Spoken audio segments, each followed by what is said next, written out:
Hi all, thank you for listening to Human Monsters. I also want to thank those of you who donate to the Patreon account. There will be more rewards coming down the pipe, such as giveaways.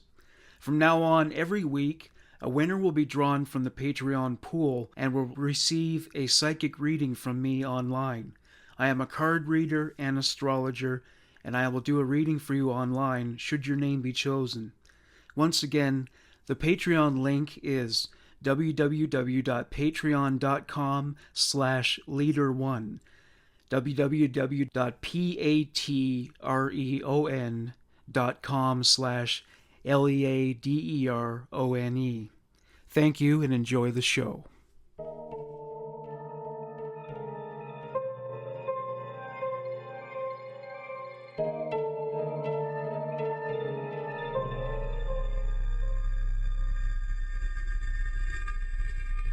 Why do you seem so scared? All I wanted to do was play with you. Please come and play with me. I am so lonely. You're not afraid of the dark, are you? Don't be afraid. Come with me. I will show you where I play hide and seek. Do you want to play hide and seek? You hide, and I'll find you.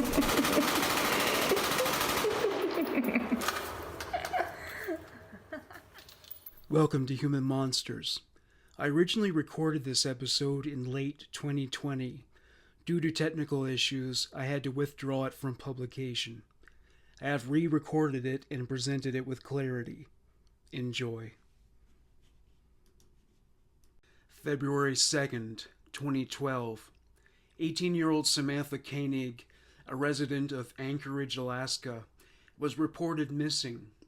She was a barista serving beverages out of a kiosk. She was working alone the night of February 1st. The barista who reported to work in the morning noticed that the door to the kiosk was open. Samantha was not known to be so reckless when closing down the shop. Another suspicious detail was that all the money taken in the day before was gone. The police questioned people Samantha knew, and while they volunteered many details about her private life, none of this data brought them closer to a suspect or even an explanation of what happened. There were no signs of a struggle at the kiosk, so the police could not say with any amount of certainty that she was kidnapped. Her disappearance occurred during one of Alaska's typically unforgiving winters, so there was no reason to assume she walked to some distant locale on foot. The temperature was 30 degrees Fahrenheit, or minus 1 degrees Celsius. One problem emerged already. Because Samantha's coworkers started her shift before Samantha's disappearance came to light, the crime scene was contaminated.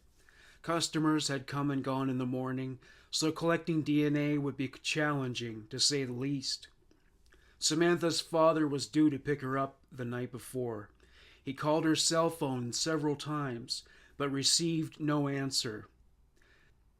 He spent the next day standing by the kiosk before and after her scheduled shift that was to run from 1 p.m. to 8 p.m. Surveillance video captured one of the final moments of Samantha's life. At first, she makes friendly chit-chat with a customer who cannot be seen beyond the frame of the camera's lens. 2 minutes and 6 seconds into the footage, Samantha turns off the lights in the kiosk. There was no audio track. Samantha puts her hands up. A shadowy figure is now visible outside the kiosk. He appeared to be pointing a gun at Samantha through the window. Samantha moves carefully from the counter with her back to the figure outside. She gets on her knees. She stayed in that position for a minute, fidgeting here and there. 3.5 minutes in, she gets up. She walks to the cash register and draws out money from the till. Due to the grainy quality of the image, it is hard to tell whether she hands it over or puts it down on the counter. She returns to a kneeling position. The figure outside says something to her, likely an order, because she walks to the window, stops, and then turns her back to it. At the 5:19 mark, more details of the figure outside can be gleaned. They are male and tall. He is leaning halfway through the window. Though the police viewing this footage could not be certain, it appeared like he was tying Samantha's arms behind her back. 2 minutes go by. He is cognizant of the surrounding environment by necessity. This spot gets a lot of traffic. A large gym stood nearby. The man pounced in through the window. He pushed his way through and grabbed Samantha's right arm. He looked out the window, appeared to shut it, and talked to Samantha. Despite all that happened, they conversed without drama. The man picked something up and opened it. He showed it to Samantha. It looked like her purse, which was empty. 8:55. The man is kneeling. His back is to the camera. His right arm is wrapped tightly around Samantha. He helps her to her feet. Both Samantha and the man hesitate, look back for a moment, then appear in another surveillance camera. He moves her through the kiosk's door. They walk away. Samantha gripped tightly in his embrace. The police were still unsure of whether or not Samantha was any kind of victim. They didn't want to go public about the disappearance yet, since Samantha was not a minor. That happened 2 days later due to pressure from her father. Samantha's father, James, was frantic. It was now Friday afternoon, and 1 p.m., the beginning of her shift, was drawing near. He stood beside the kiosk in hopes that Samantha would turn up. She did not. The police still hadn't gone public with Samantha's disappearance, so James distributed flyers bearing her photo and the word "kidnapped" in a large red font along with her name. Volunteers helped him disseminate the flyers and consoled him. The media took an interest in the story, and he was willing to discuss her disappearance with anybody who asked. He told them he was convinced she was kidnapped. To quote James, "I called her cell phone until the battery finally died and texted it and everything. It would ring until it just went to voicemail.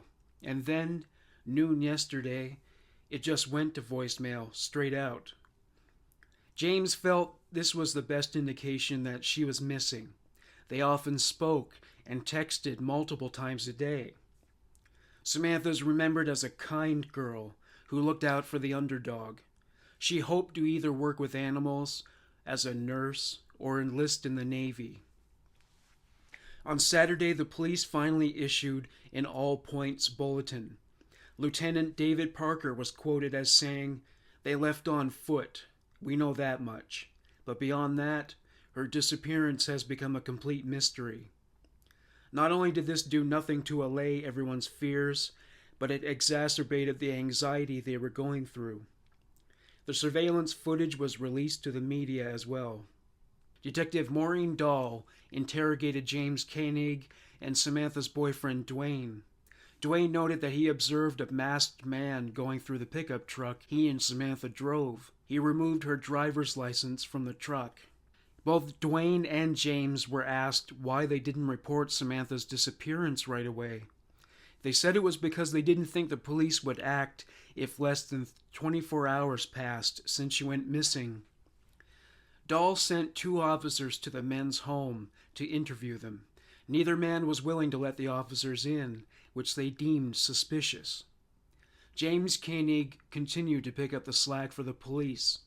He set up a tip line and a volunteer station next to the kiosk. He had a huge placard made that bore a picture of Samantha and the word "kidnapped" in all caps. Samantha became a household name in Anchorage. The FBI consulted public transport records. There was no documentation that Samantha traveled out of state or to another country. Her cell phone records were examined. She hadn't used her phone since the night of her disappearance.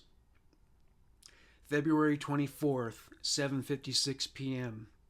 Dwayne was shocked to receive a text from Samantha's phone. The message read, "Connor Park sign under pic of Albert. Ain't she purty?" Dwayne and James notified the Anchorage Police Department of the text. They immediately rushed out to Connors Bog Park. It was a popular trail with runners. They got there 15 minutes before the police. Tacked to a bulletin board under a flyer seeking a missing dog named Albert was a Ziploc bag containing a ransom note and black and white photocopies of a photo of Samantha. In one picture, it appeared that duct tape was placed over her mouth and chin. Her hair was braided. In the surveillance photo, she wore her hair down. In that same photo, her head was held by a man. All that was visible of him was a hand and an arm. In the upper part of the picture was a copy of the Anchorage Daily News from February 13th. A note was written on plain white paper. It contained a reference to Dwayne's ATM card, which was in Samantha's possession when she went missing. In reference to this, the kidnapper wrote, "I may not use the card, which in AK, due to small pop, but as I will be leaving soon, I will be using it all over." She did almost get away twice, once on Two-Door Road and once in the desert. Must be losing my touch. He demanded a ransom of $30,000. The money was to be deposited into Dwayne and Samantha's account immediately. The note said that if this demand was met, Samantha would be released in 6 months.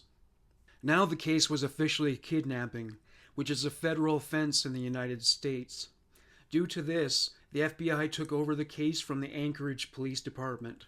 They sent the ransom note to FBI headquarters for forensic analysis.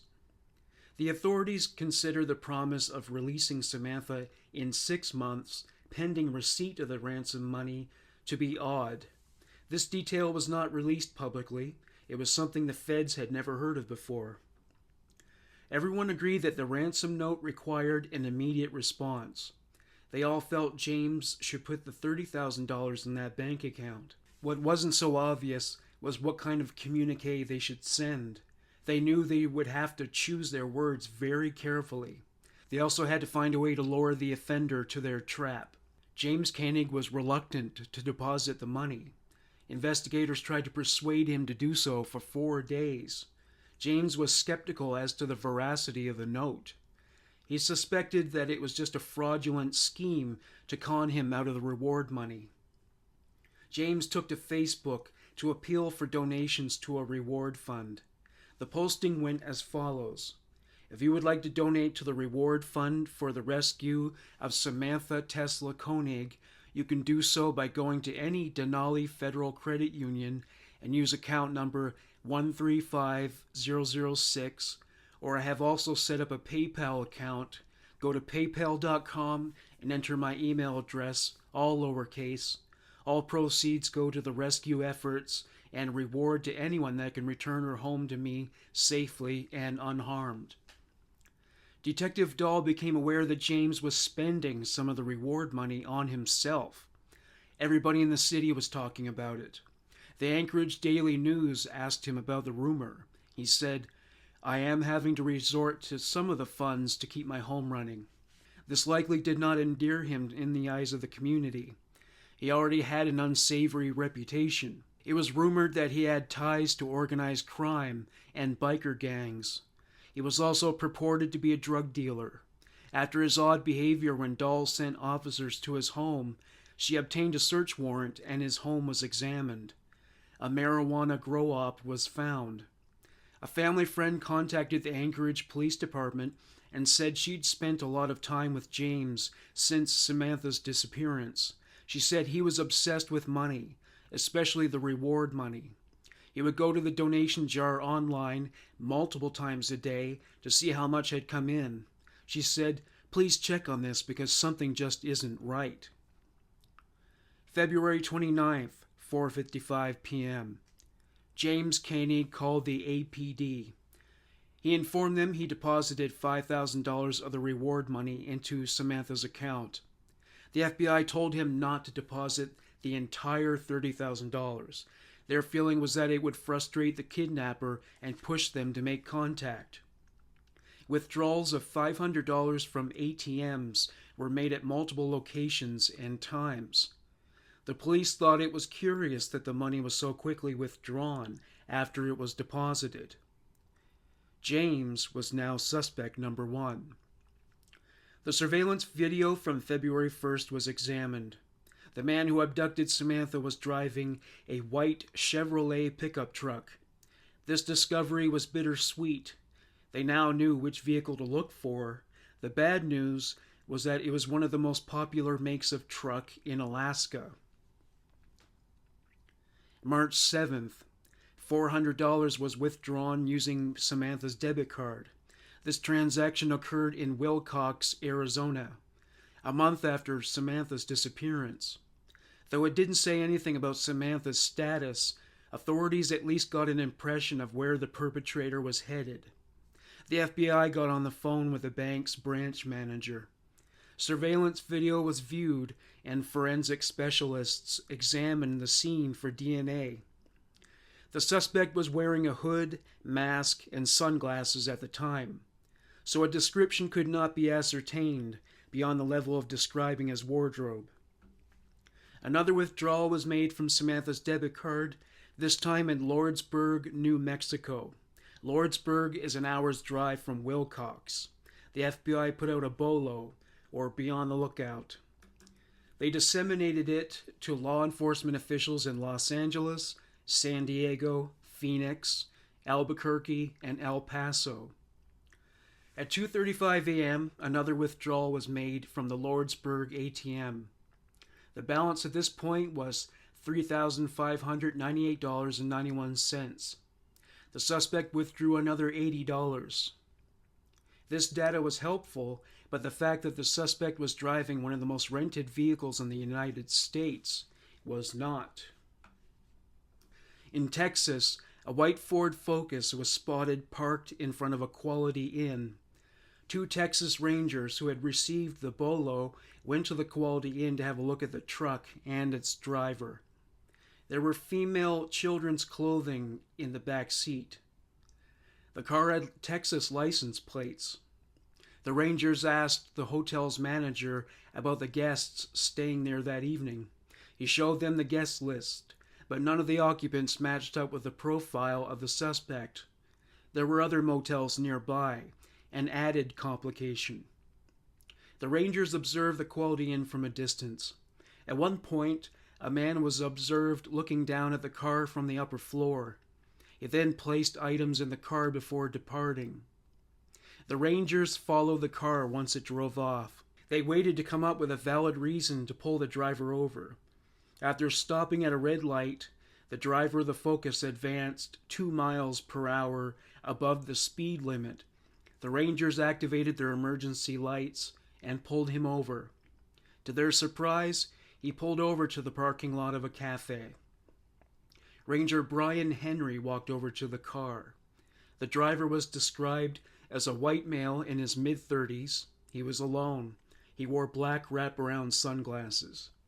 Henry said, "Texas Highway Patrol, where are you from?" The man said, "Alaska." Henry said, "I need to see your driver's license, sir. Please step out of the vehicle." The motorist pulled out his wallet and handed his license to Henry. He got out of the car. Henry considered the license. It was the first time he pulled over someone from Alaska. The man said, "I'm in town for my sister's wedding. It's in Wells, 15 minutes from here."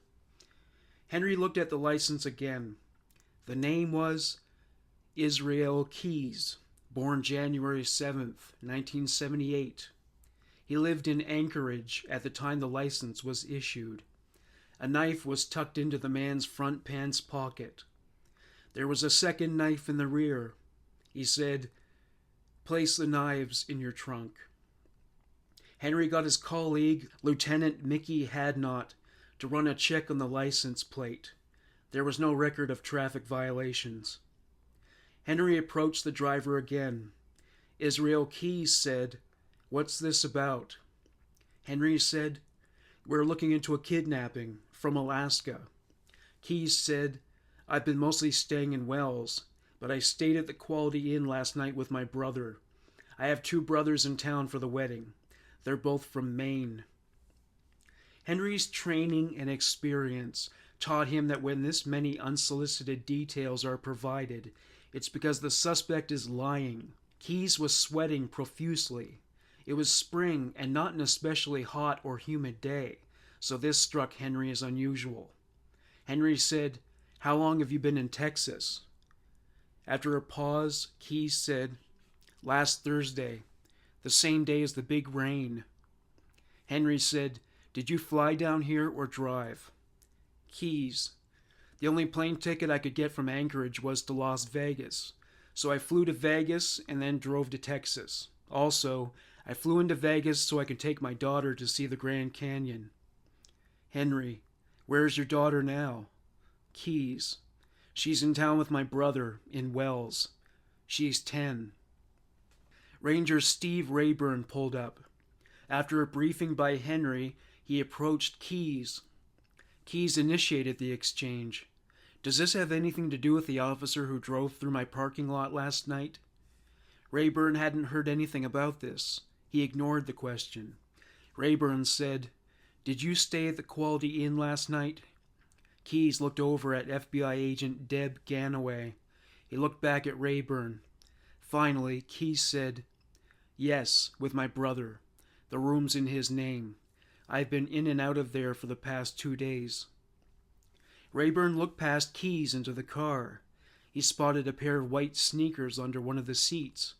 Rayburn said, "When did you rent this car?" Keyes said, "A few days ago, the day after I flew into Las Vegas, last Thursday." Ganaway approached Keyes. She said, "I'm Special Agent Deb Ganaway with the FBI. So how many states have you stopped in?" Keyes said, "Well, I drove Interstate 40 and stopped at the Hoover Dam, but I didn't really stay in any state because I only slept for an hour and a half a night. I drove the rest of the time."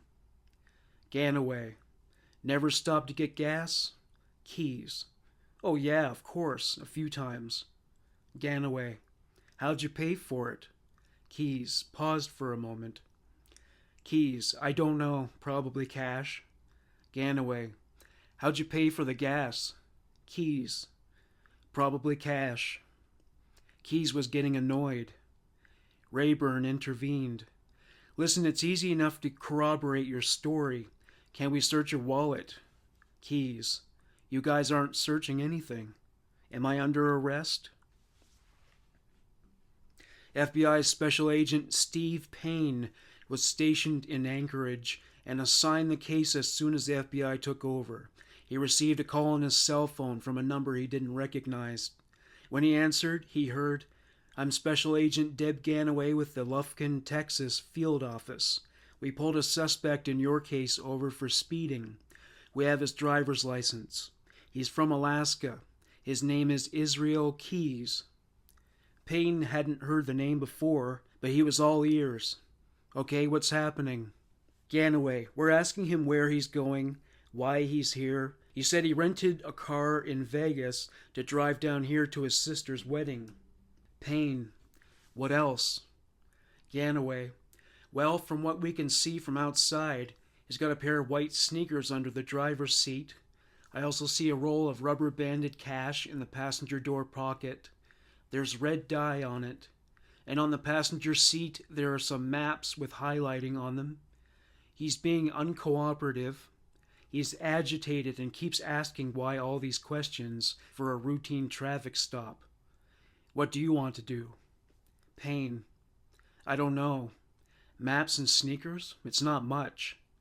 Ganaway, "I agree." Payne, "But then you've got an Alaska driver's license and this crazy story. Is there a probable cause?" Ganaway, "I don't want to blow this for you. You should know that in Texas, we have a probable cause exemption. If you have enough reason to believe a vehicle has been used in the commission of a crime, you can search it." Payne mulled this over carefully. If there wasn't sufficient cause, any evidence found could be tossed out of court. Keyes said to Ganaway, "Can I leave, or at least call my brother?" Ganaway said, "Yes, you may call your brother." Payne reached a decision and said to Ganaway, "I don't want to cut this guy loose without searching that car. It doesn't matter to me how you do it. After Payne contemplated the next step to take in the case for 20 minutes, his cell phone rang again. It was Ganaway. She said, "We got him. This is the guy." "Payne, what do you have?" "Ganaway." "Enough." The police cataloged all the items they found in Key's car. The items found in the front and back seats were mundane and non-incriminating. The articles found in the trunk, however, raised a few eyebrows. A green backpack, a DVD pornographic video of a black female, a pornographic DVD of transgender sex acts, Alaska Airlines flight confirmation of Israel Keyes and daughter to depart Anchorage on March 6, 2012, and arrive in Seattle, Washington at 5:54 a.m., departing Seattle 3:30 p.m., arriving in Las Vegas 5:56 p.m. Bottles of alcoholic beverages, a gray fleece jacket, a gray hooded sweatshirt with amber shooting glasses and a gray cloth mask in the front pocket, gloves in another pocket, a laptop computer, a black Samsung cell phone, slider type, battery and SIM card removed, a toiletry kit, a handgun, a pair of binoculars, a black ski mask, a headlamp. Keyes was taken into custody. After he was arrested, Rayburn searched Keyes' wallet. It contained a driver's license belonging to Samantha Koenig. Another item was her boyfriend's Visa debit card with a PIN number scratched onto it. A criminal record check was run on Keyes. Nothing. They ran his driver's license. His home address was 2456 Spur Lane in the Turnagain district of Anchorage. Rayburn and Ganaway interrogated Keyes. Rayburn, do you know why you're under arrest? Keyes, I don't think so. Rayburn, we found the ATM card, the one belonging to Samantha's boyfriend, in your wallet. Keyes, I don't want to talk. Rayburn, the FBI has pictures of your truck at the crime scene. Keyes, if they had that, they already would have talked to me. Ganaway, Anchorage is going to do you for this. The conversation ground to a halt. Keyes was shackled and remanded to a federal penitentiary pending his arraignment the following day. James Koenig was notified that Israel Keyes was arrested in connection with Samantha's disappearance. James was asked to conceal this information from the press and social media. Israel Keyes entered into another round of interrogation in Anchorage. Detective Dahl passed the ransom note to Keyes. He read it silently. Dahl said, "Whoever wrote this, whoever did this, is a monster. I don't think you're a monster." Keyes said nothing for a moment. Then he said, "There's nothing I can do to help you." Dahl said, "Well, how do you explain her boyfriend's ATM card in your wallet?" Keyes said, "Oh, now I know how I'm involved in this." He claimed that the card was left with him by a construction client in lieu of an ideal means of paying their debt to him. Dahl, frankly, that is a ridiculous story. We know you did this. We know you took Samantha. Keyes, I don't know what you're talking about. After an hour, the interrogating officers hadn't gotten anything incriminating out of Keyes, besides evidence of credit card fraud. They were not dealing with a double-digit IQ. More disheartening to the investigators was an encounter one of them had with Keyes' mother, Heidi, in the courtroom during his arraignment. She refused to intervene in the interrogation to convince her son to confess. Detective Jeff Bell said to her, "Please, I'm begging you. There's a girl out there whose father is frantic. She's been missing for over a month." Heidi said, "Well, if God wants that girl to be found, she'll be found." With that, she walked away, colder than an Alaskan winter breeze. His ex-girlfriend Kimberly also refused to cooperate. She was resentful because her house was searched aggressively while Israel was held in Texas. Ganaway approached Heidi at her house, and this time Heidi agreed to be interviewed. One interesting item that she noted was that after one of Israel's sisters begged him to accept Jesus as his savior, he became uncharacteristically emotional. He even wept. Finally, he told her, "You don't know the things I've done."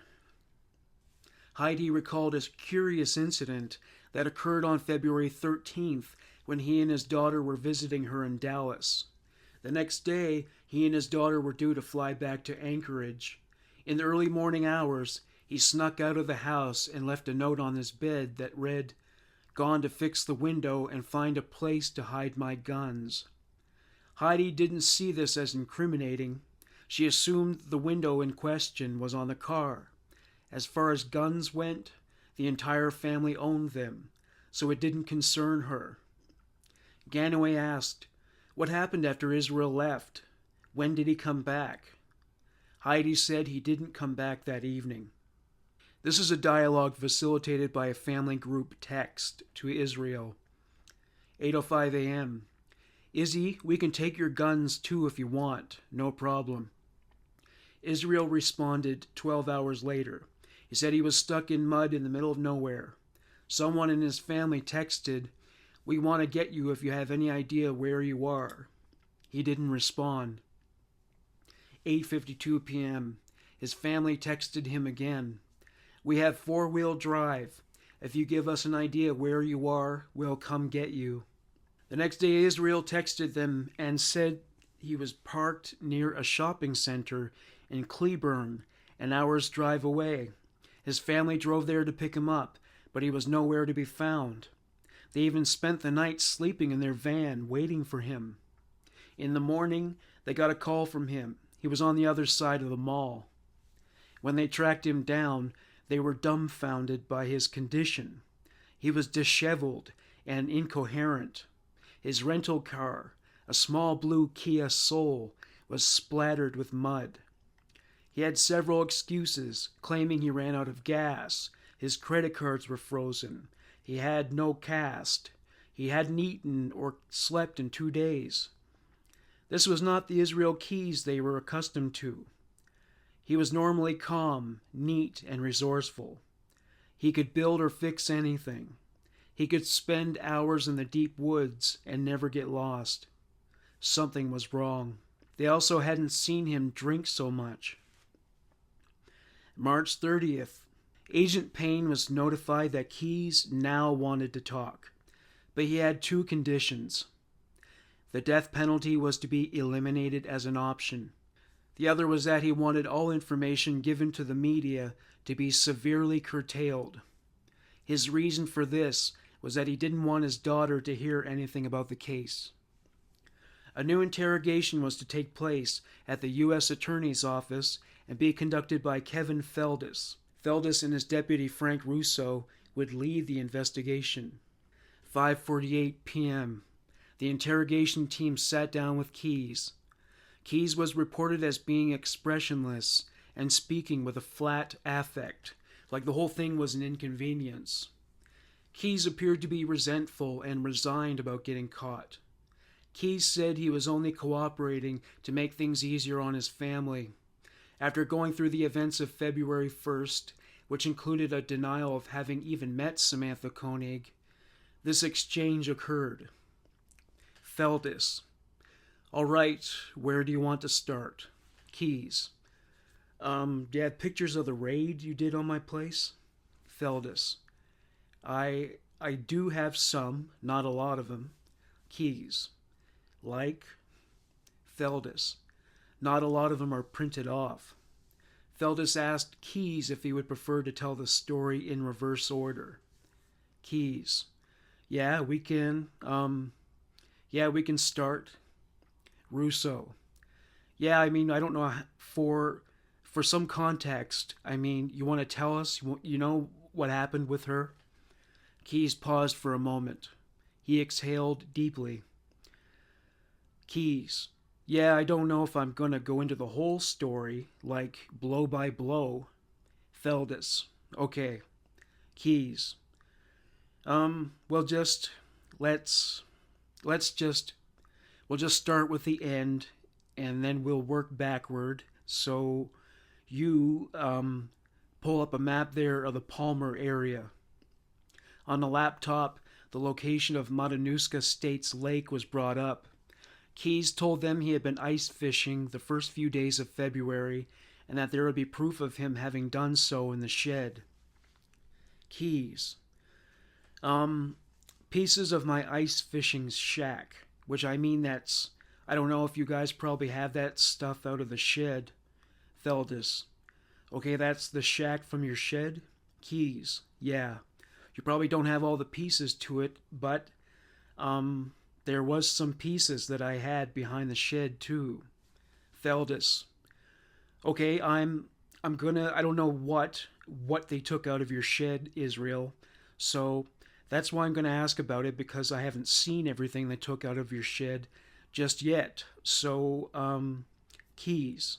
Did they take everything out of it? Feldus. I don't know that they took everything out of it, but why don't you tell me what they should be looking for in the shed? Keys. There is a sled. Feldus. Okay. Keys. And a big tote. I think it's I don't know, it's like a 30 or 40 gallon tote in the sled. That's why I figured once you got a search warrant on my house, you're probably going to find something on it. Keys explained the process of setting up his ice fishing shed on the lake. Keys. I had my truck. You can't park down by the lake. I couldn't pull down more than about, I don't know, maybe 150 pounds at a time in the sled, so that's why I had to make 3 trips, and you're going to need 5 different bags. Feldus. Okay, can you tell us what you pulled out in each one of those trips? Keys. The first day was the head, legs, and the arms. Feldus. Of Samantha Koenig? Keys. Yep. Keys showed them another shed he owned, this one at his house. It was viewed using Google Earth Street View. Feldus knew nothing about that shed, so he pulled out photos of things that the FBI found from the seized shed. Feldus. We're showing you some pictures that... Keys. No. Feldus. I think they must have printed out. Keys. No, none of that stuff. Feldus. Okay, but these are taken in the same shed, correct? Keys. No. Feldus. No, this is not the same location? Keys. No, that's the one in the backyard. Feldus. Okay, sounds like they got the wrong shed. Okay. Keys. Did I just tell you guys all this for nothing? After a pause, Keys said, I'm just kidding. I know you guys already have this stuff, or would have. The bottom line is the computer. That was the only lake I printed out. I'm sure if enough time went by, you guys probably would have found her. Feldus. They are gonna need to collect everything. So we need to hear about everything, 'cause they're gonna, like you said, they're gonna... Keys. No. Everything is in the white shed. You don't need anything out of that back shed. The interrogators worked with Keys to establish a timeline of the events. Keys started talking, at one point appearing to go into something akin to a trance. He walked around the Common Grounds kiosk. He couldn't see who was working inside, but he assumed it was a young woman. It seemed she didn't have a car, as none were parked nearby. Realizing a boyfriend could be on his way to pick her up any minute, since it was 5 minutes to closing time, he approached the kiosk. He asked the barista to fill his thermos with Americano. He got a good look at her. Young, petite, attractive, and alone. Samantha Koenig, in other words. Keys went over the details of a strategy in his mind. There was one catch. Someone was sitting in an idling car nearby. observing him. He felt challenged, but undaunted. He pulled out his gun and said, "This is a robbery." Samantha put her arms in the air. Keyes said she was terrified. He told her to turn off the lights, and she complied. She returned to the window. She didn't scream. Keyes wore a small police scanner in his ear. So far, he didn't hear anything from dispatch about what was happening, so she hadn't pressed a panic button. Keyes said to her, "Give me all the cash in the register." Samantha emptied the till and gave him all the cash. He said, "Get down on the floor." She complied. Reflecting on this, Keyes said to Feldis, "I was feeling a little invincible." Feldis said, "Why?" Keyes, "'Cause she was scared, and she did everything I said, and I had an adrenaline rush, I guess. Just decided to do it, see what happened. And, well, you guys have the video, so you know what happened." Feldis, "Yeah, but I kind of want to get it from your perspective." Keyes said he told Samantha to turn off the open sign, and she did. The person in the idling car drove away. Keyes told Samantha to get down on her knees and turn around at the window. She complied. He leaned over and bound her wrists behind her back with zip ties. He told her to move out of the way. He jumped inside. He moved his headlamp to the countertop and discovered a set of keys. He asked her, "Where's your car?" She said, "I don't have one, but my dad's coming to get me in half an hour. I mean, he's going to be here any minute." Keyes had second thoughts, unsure of which statement was true. He said, "Did you hit an alarm? Don't lie to me. I have a police scanner in my ear. I'll know." Samantha, "No." Keyes, "If I hear the police being dispatched here, I'll kill you." Samantha, "I didn't, I swear." Keyes asked her what her name was. Following this, he closed the windows and barred them. He stuffed some napkins in Samantha's mouth. He informed her they were going for a walk. This was the first time the authorities became aware of the napkins. Feldis, "What were you thinking at that time?" Keyes, "What, about taking her with me?" Feldis, "Yeah." Keyes, "I liked her." Russo, "You're scheduled to go on a cruise the next day." Keyes, "In a few hours, yeah. That was kind of part of the idea." As Keyes led Samantha through the parking lot, he found a brand new Canon camera lying on the ground. Keyes, "I took that as a good omen, I guess." He was so distracted by the camera, Samantha was able to break from his grip and make a run for it. Feldis, "What did you do?" Keyes, "Tackled her. There were people everywhere." Keyes quickly regained control over Samantha by pressing his gun against her ribs. The gun was small enough to be easily concealed, and its shots were not loud enough to disrupt a busy area like a shopping mall. Once again, he threatened to kill her if she tried to escape. Samantha nodded. He told her to stumble a little, like she was drunk. When they arrived at his truck, which was parked in an IHOP parking lot, he opened the passenger door to persuade potential onlookers of a gesture of chivalry. He leaned down and said, "I don't want to hurt you, but this .22 is loaded with very quiet ammo. It will kill you, so don't make me do it."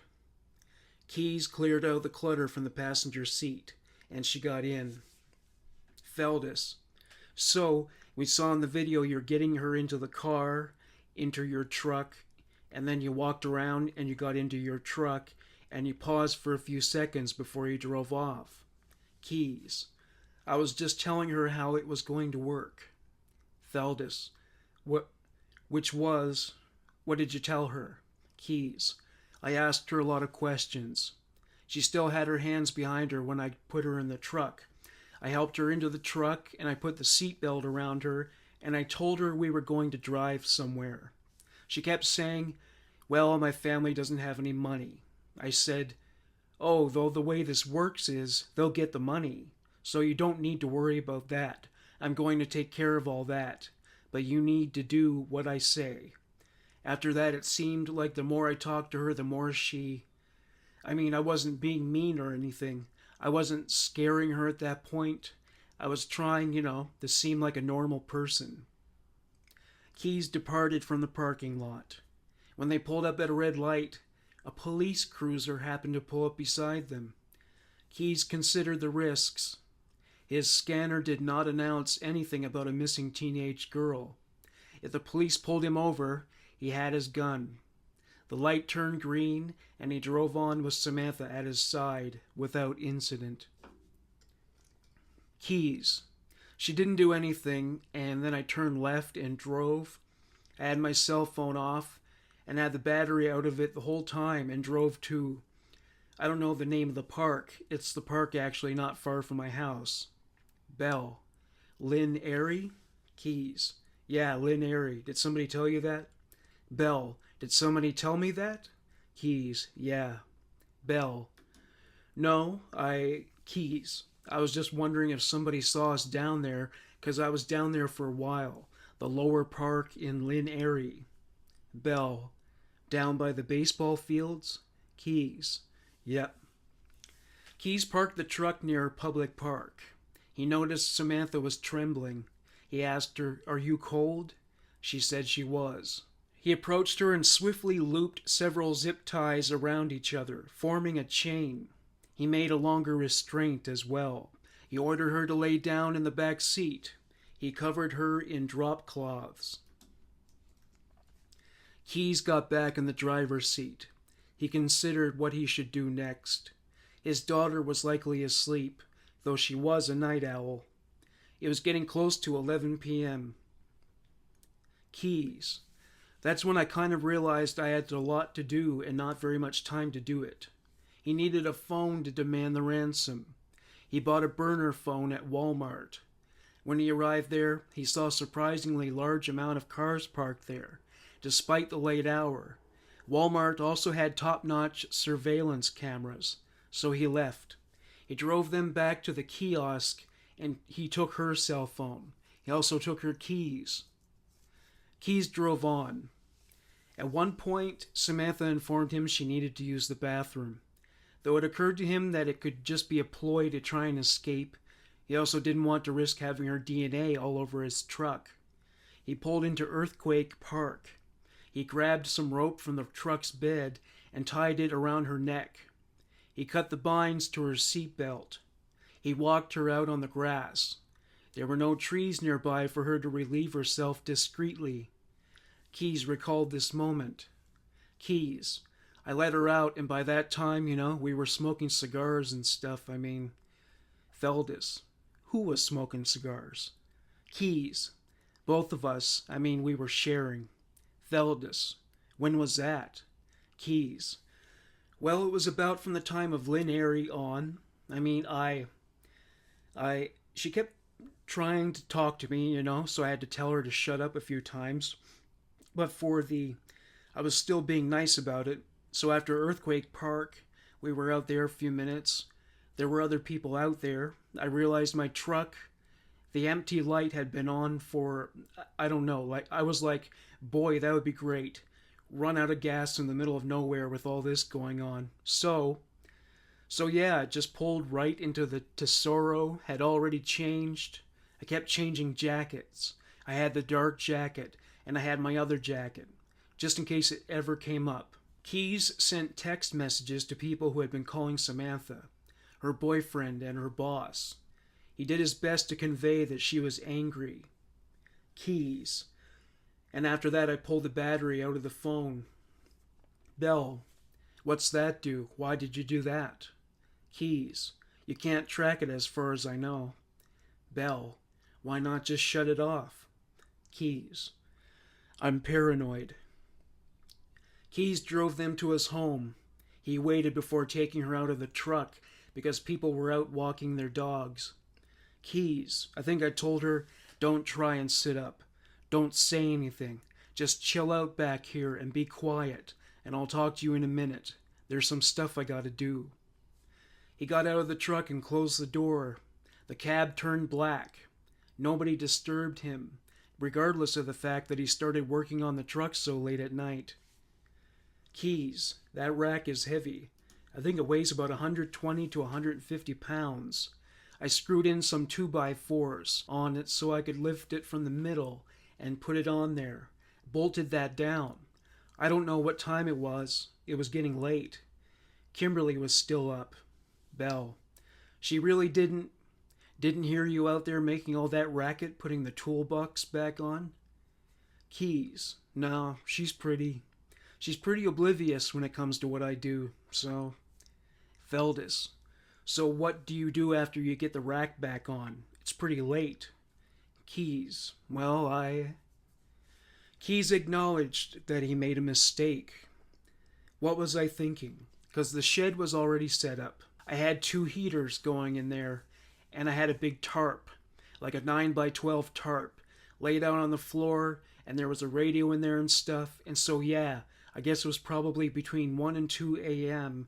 that I finally got the nerve to, get her out of the truck and walk her over into the... I had her blindfolded then because, I was telling her, don't try to see anything because we've got to get this thing worked out. Samantha was now in the shed. Keys. I was telling her, I'll make you comfortable. You just sit here.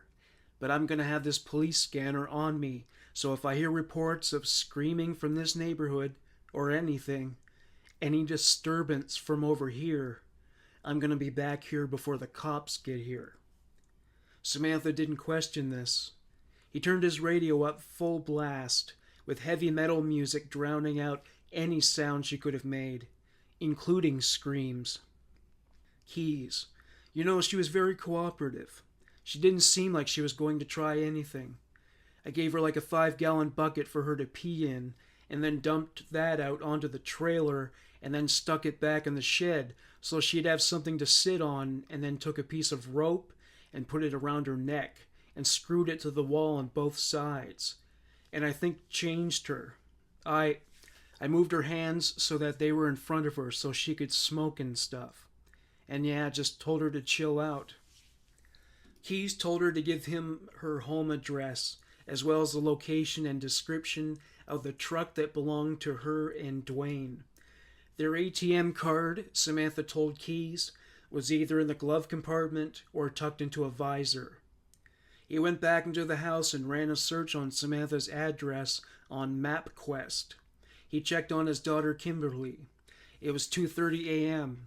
He and Kimberly were due to leave for their flight in 2 hours. Keys. Then I took Kimberly's car. I parked 3 or 4 blocks away from where Samantha's truck was and walked over there and used the key to open the door, and the car was right where she said it would be, and I was just locking the truck up, and some guy came out and obviously knew something was up right away. It was Dwayne. They sized each other up for a moment. Dwayne turned and ran into the house. Keys held the ATM card in his hand. He ran down the street and hid behind a snowbank. Nobody came out of the house. He got into Kimberly's car and drove away. After realizing he forgot to ask Samantha for the PIN number for the debit card, he went back and got it from her. To his dismay, there was only 94 cents in the account. Keys. That wasn't really the issue. I wasn't after the card at that point. Feldis. What were you after? Keys. That was just a bonus.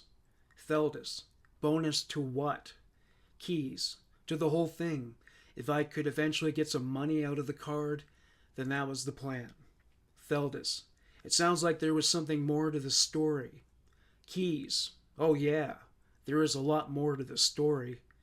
Feldis. Okay. Keys. I don't know if I'm going to tell the whole story though. Feldis. Okay, when you left for your cruise, you got that cab. We know when you called that cab.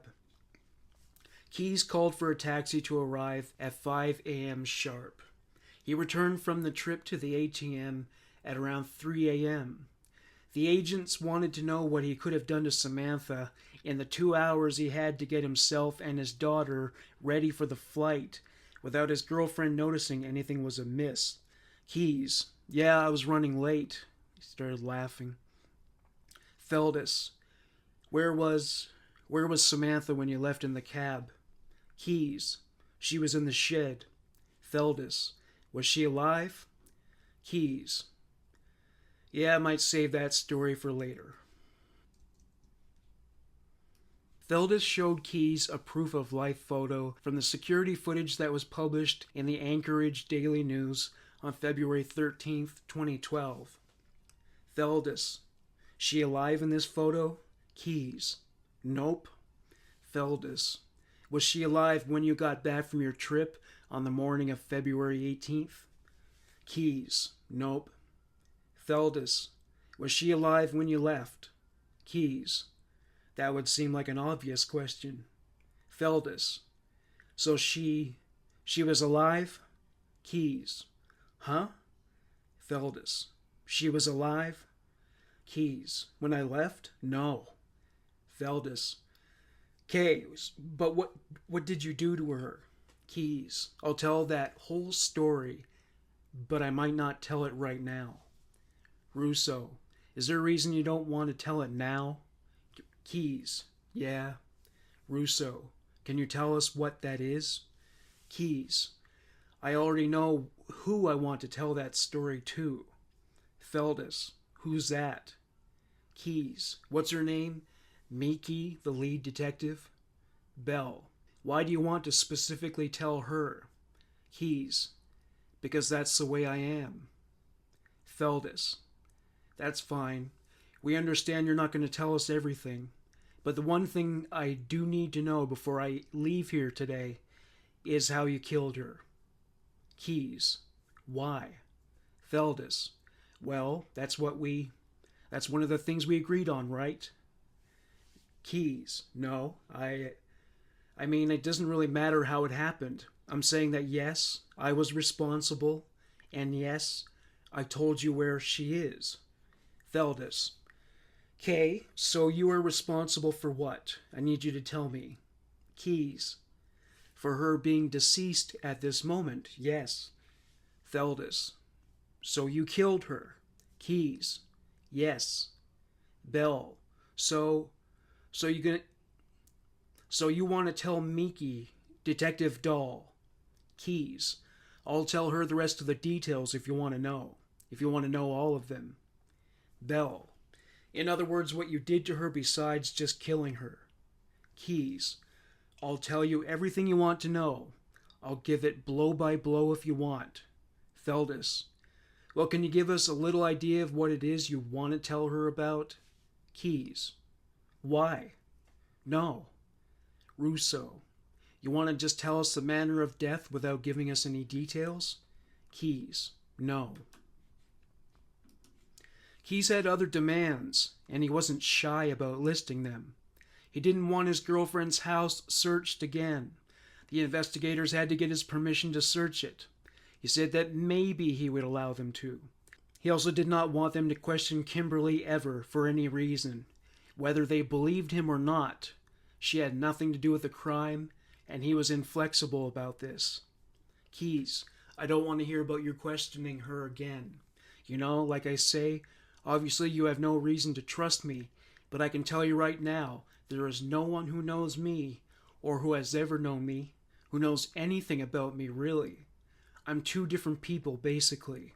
And the only person who knows about what I'm telling you, the kinds of things I'm telling you, is me.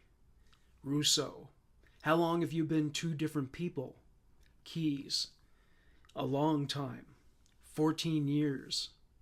Detective Dahl was brought in, though Feldus was still involved in the questioning, and initiated the session. Feldus.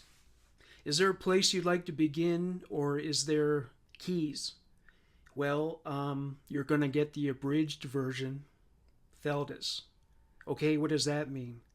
Keyes. I'm gonna leave out some stuff. Feldus. And why is that? Keyes. There's too many. There's too many people in here. So? Feldus. Okay, so what is that about? Keyes. There being too many people? Feldus. Uh-huh. Keyes.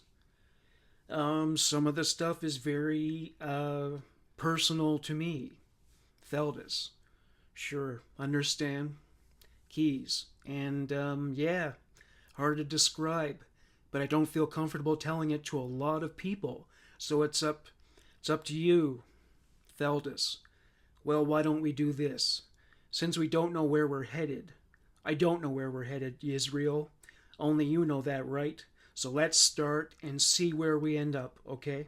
Doll notified Keys that though she'd listened in on the previous day's session, the connection on the line wasn't clear enough for her to make out everything he said. Doll, I'm not really sure if you want me to ask you questions or if you... Keys, if you have questions, that's fine. Doll, when we spoke in Texas, and it might be completely wrong, and if I'm completely off base, tell me, but I got the distinct impression that you didn't want her to be raised by your mom. Keys, very perceptive. Doll, is that something you're concerned about? Keys, not anymore. Doll, okay, sure, I won't waste any more time about it. Like I said, I don't really know where you guys left off and why there were some things you only wanted to talk to me about. So I don't know what questions to ask. Keys, you don't have to ask. Like I say, I'll give you a detailed account of everything that happened. If you want a blow-by-blow account, then I won't do it. Like what I was thinking or what was said between her and I, that stuff stays with me unless there's fewer people in this room. Russo, how many people you... Doll, at least your attorney has to stay. Keys, well now let's just start with the abridged version and then we can go from there. Well, before I go into anything, some of the details, regardless of which version I tell you, are going to be very graphic, and I don't want to hear about them being on the media. I don't imagine that you are going to want them on the media either. At least I can't imagine why. So, I'm assuming that this video is just for your review or someone else's review. Theldis, you got to talk to me about that because I'm the lawyer on the case. So go ahead. The investigators promised Keys that they would keep all the details from the media. They also wouldn't release his daughter's name and location. Keys took them back to the shed. Keys, on the floor there was a tarp and a foam mat and a sleeping, or not a sleeping bag really, but like a fleece sleeping bag of sorts. Doll, did you put the tarp down to catch any blood? Keys, no, just to keep anything from her transferring to the shed. Doll, gotcha. Keys prepared the shed a couple of days beforehand. He had been searching the Huffman district for victims because of all the young women he sought. The girls in question worked at coffee stands that were open late in isolated locales. The girls usually worked alone. When he spotted Samantha, he liked what he saw, and it was full speed ahead. Even, I guess you could say, against my judgment, to quote Keys. He considered waiting to see if a male companion would come along to pick her up, but decided not to risk it. He broke into Samantha's truck, whereupon he stole her ATM card. He tested the PIN number at a local banking machine, and then returned home. He poured a glass of wine for himself and a glass of water for Samantha. He returned to the shed. Samantha was surprisingly composed for someone who had been kidnapped and confined in a shed. She asked Keys if everything was working out. She said, "Did you reach my dad?" Keys said, "Yeah, it's fine." He knelt and unscrewed the rope from the wall. He cut the cable ties. This was manipulation. He wanted to instill some hope in her. He wanted her to think he was getting the ransom money and that the ordeal was coming to an end. She assumed he would soon release her. Keys restrained her again. This time he used ropes instead of cable ties. Keys said of this, she knew at that point. He left the shed and checked on Kimberly. He said she was awake. This detail was different from what he reported the day before. He told them he waited until Kimberly fell asleep. Keyes returned to the shed. He had placed space heaters inside. The temperature escalated to 90 degrees Fahrenheit, or 30 degrees Celsius. He was still blasting heavy metal music at ear-splitting volume that shook the walls. A stench of smoke, urine, and sweat permeated the shed. Keyes raped Samantha twice. He said it took a while, maybe 2 or 3 songs. Once he was finished, he stood above her, naked. Samantha asked him if he was going to kill her. She attempted to talk him out of it. Keyes considered her fortitude to be remarkable and admirable. But he was unmoved. Keyes. Then, I put my leather gloves on. Doll. Why did you put leather gloves on and not rubber gloves? Keyes. 'Cause it's hard work to strangle somebody. I knew.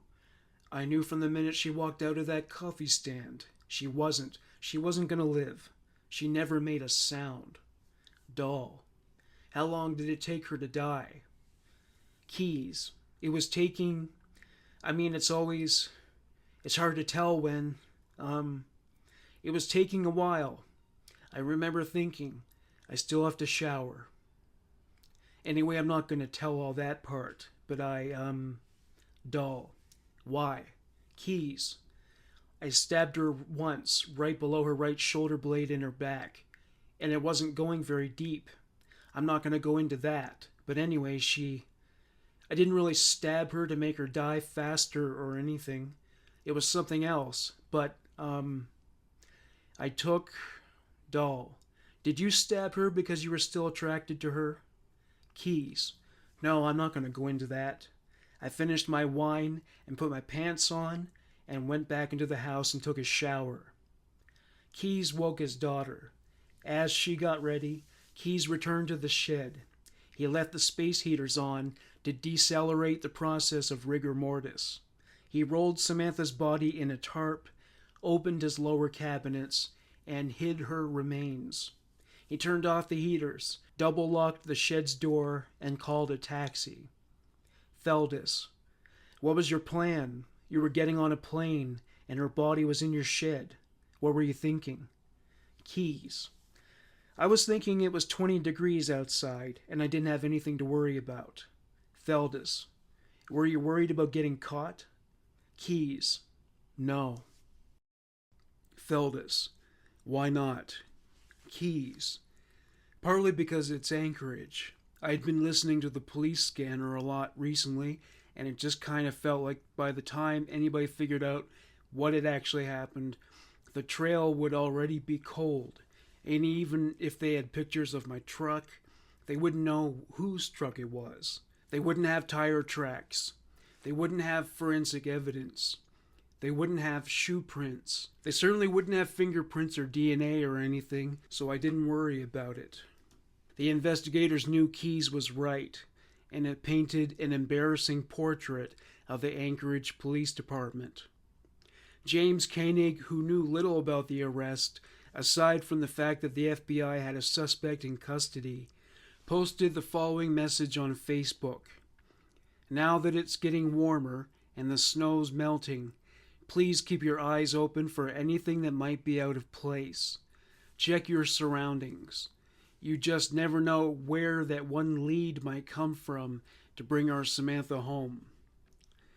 Keyes dismantled his shed on February 21st. He worked around Samantha's corpse, taking everything apart.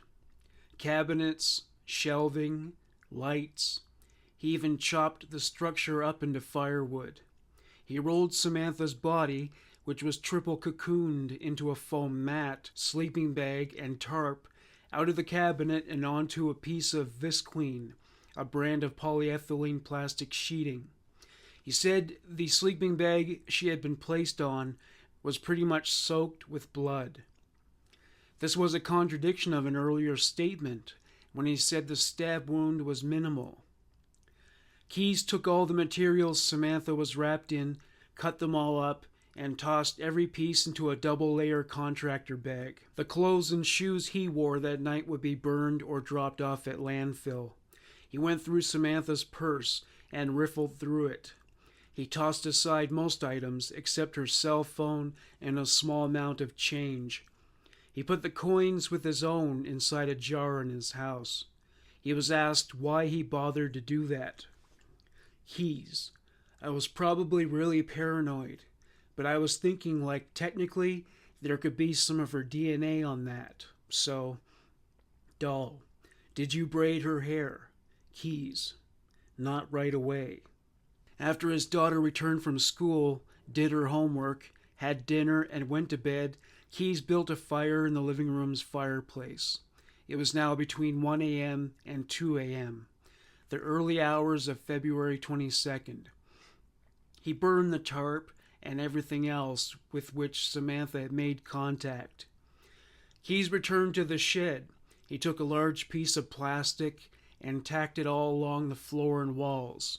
He had already scrubbed them with a bleach-filled grout sponge. To ensure the floor was unobstructed, he hung Samantha's body up, lifting her arms above her head.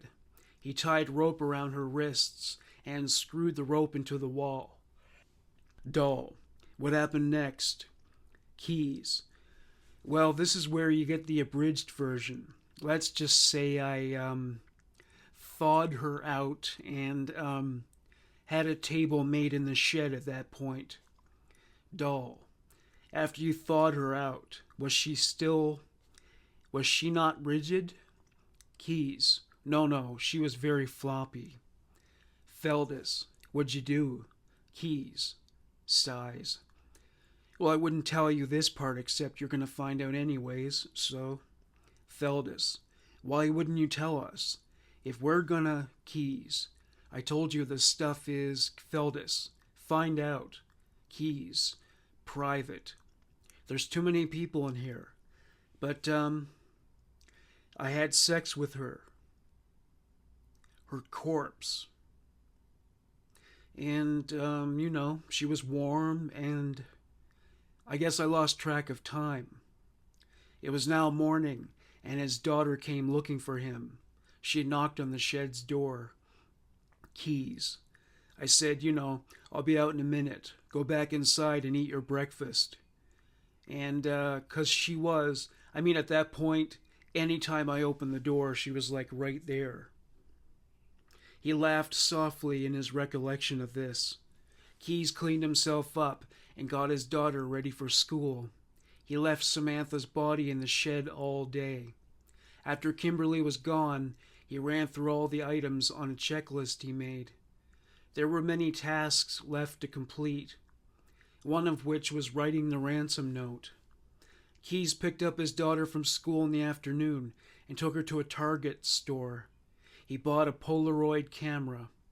The clerk hadn't stocked the film he needed, much to his chagrin. He had to wait until after homework and dinner to purchase it. Once Kimberly was asleep, he left her alone in the house and drove to another Target store an hour away in the township of Wasilla. During this trip, he also bought a large foam sled, tote bags at Home Depot, carbon ribbon and paper for a typewriter he found at Goodwill, a sewing kit, and a 10-pound fishing line. He took up a copy of the Anchorage Daily News, dated February 13th, 2012, from a dumpster behind Carr's Supermarket. Doll. Why did you pick the 13th? Keys. 'Cause I wasn't in Anchorage on the 13th. Cleared his throat.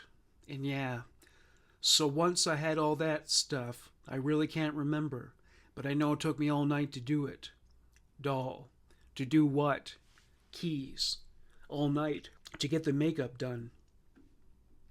Keys saved the makeup from Samantha's purse. He bought more at Walmart and also used some Kimberly left in the garage. Keys said, Kimberly was home for sure at that point because I waited until it was really late one night. Keys spent hours struggling to position Samantha's body for the ransom photo. The biggest challenge, however, was her face. Her muscles had slackened. and her face was now devoid of any kind of expression. She had been dead for approximately 21 days, and no amount of cosmetic enhancement could make her look alive. Keys. That's when I kind of gave up on like the mouth and stuff. I just decided to tape it. I taped it so that, it looked like her face had some texture to it, I guess. And then I was still having problems with her eyes or her forehead, because there was no expression. And I tried super glue. That didn't work. And so I took the needles I had. I had a big curved needle. I forget what they call it. But I had that, and then I had that 10-pound test fishing line, and I took the needle and went down through her brow, like right between her eyebrows and down, up along her nose cartilage, under the skin, and came out, and then went back up along the same path, and did it again, and then pulled it tight to make it look like she was squeezing her eyes shut. And then I took a test picture, just to kind of see what it was going to look like. And I think I put a little more makeup on her after that. And I already had her hair braided at that point. And, pain. Where did you put the makeup on her? Keys. Everywhere. I had to put foundation.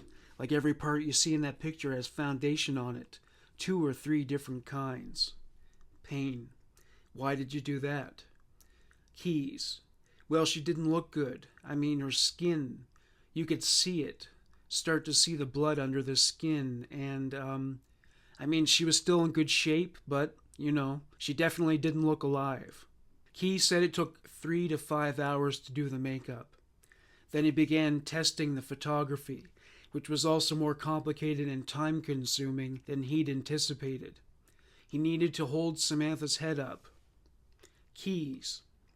I think it took about 5 or 6 pictures before I finally had one that showed what I wanted. Doll. Did you cut the corner off? Keys. Yeah. Well, I cut the edges off the whole photograph. At first, I was thinking of giving the Polaroid picture and having the note separate. And then I decided it would be harder for you to figure out if I scanned the picture with a printer. Not through the computer, but just with the scanner onto the paper.